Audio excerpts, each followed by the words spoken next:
Ono što danas želim da ubacim na ovu gredicu, dakle ispred setvenih jama na 40 centimetru, dakle ako sam 30 centimetara ostavila za luk i paradajz, na 40 centimetru ubacit ću ljutiku. Ljutika nema ulogu mlade berbe, nju možete proređivati i brati one male lučice, ali na kraju vam uvek ostane jedan zreli plod koji će nastaviti sezonu. Prema tome, to nije kultura za brzu berbu, u pitanju je trajna kultura koja će imati svoje mesto. Sadnja ljutike u permamodele se odvija vrlo jednostavno. Ja sam dopustila da moj permamodel dobro nakisne, odnosno ukoliko nemate kiše, samo ga dobro zalijte da se nekako povežu slojevi sena, trave, koprive i đubriva sa zemljom i samo utisnete ljutiku duboko da dodirne zemlju. Evo kao što ću ja sada da uradim. Dakle, napravite samo male rupice,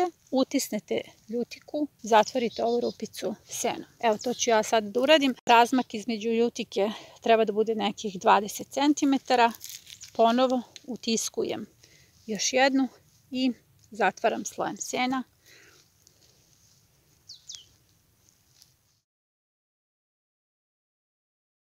Krećemo u setvu decembarskih sadnica. Sada ću vam pokazati šta sve sejemo u decembru. Od 10. decembra počinje setva praziluka, lukova i semena, zatim salate, mrkva kao strateška zona protiv puževa, selen, paštrnjak, peršun, sve vrste celera, puno kupusarica i naravno grašak, slanutak i boba za primorce. Sada ću vam ovo sortirati po klijavosti. Ovaj prvi red su kulture koje najduže klijaju, nekada i 21 dan. Kupusarice su kategorija koja će vrlo brzo klijati za 7 dana. Ovdje nedostaju kupus i kelj zato što su posejani. Salate klijaju već za 5 dana. Praziluk klija za 4 dana i grašak, bob, slanutak klijaju za 10 dana. Luk iz semena klija za nedelju dana.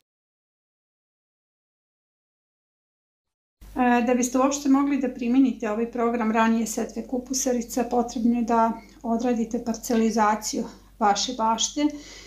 Parcelizacija i tačan plan setve i sadnje će vam pomoći da nađete i tačno mesto vaših kupusarica. Dakle, cilj je da se zaobiđu najezde, odnosno da se zaobiđu predatori koji naše kupusarice čekaju rano proleće. Svakako svi predatori moraju da postoje, imaju svoju ulogu u bašti, ali nama je sada u interesu da je oštećenje koje rade našim biljkama što manje.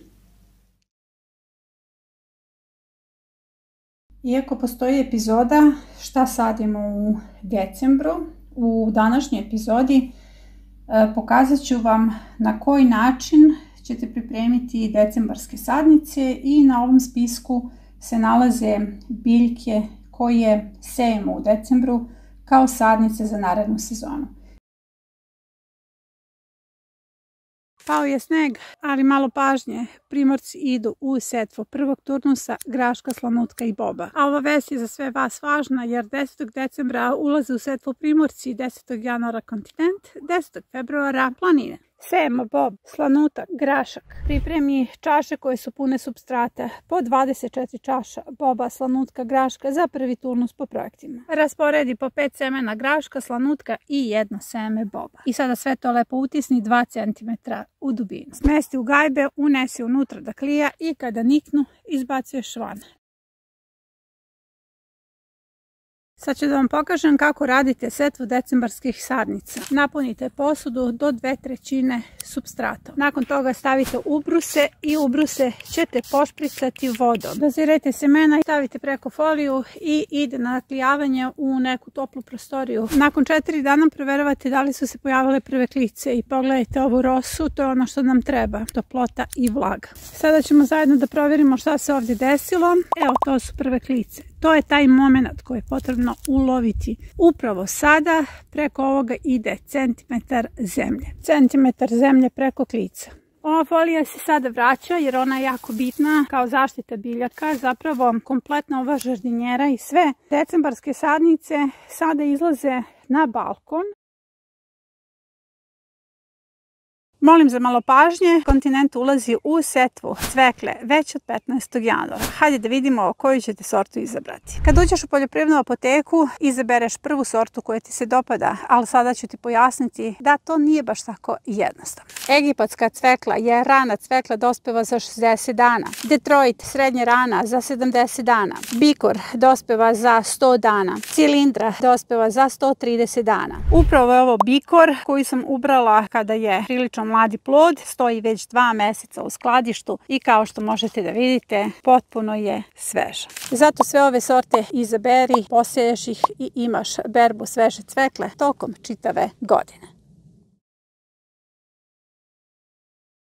Sorta Rede Maile, koja je poznata kao rana sorta, kifličar, vrlo brzo klija. Najveći problem je držati je u skladištu, zato što već sada moram da skidam klice. Ako dugo stoji, može da se osuši. Još jedan problem, zlatice je obožavaju. Zato je važno da moju retku sortu krompira već sada ubacim u zemlju. S obzirom da ne mogu da ih ubacim u baštu na otvorenom polju, zato što će sprznuti, imitiram svoju baštu. Napunila sam gajbu punu zemlje, obične zemlje, u kojoj ću posaditi svoje krompire. Gajbe ću staviti na hladno i mračno mesto da što sporije klijaju, ali da to bude ugodna sredina za krompire. Ovo je neki vid stratifikacije krtola. Vidite kako sam poređala krompir, preko toga ide 5 cm zemlje. Ova sorta se najčešće uzgaja u Amerikama, gde već u februaru ide na sadnju i zato je osetljiva, brzo se suši. Ja sada imitiram njene uslove.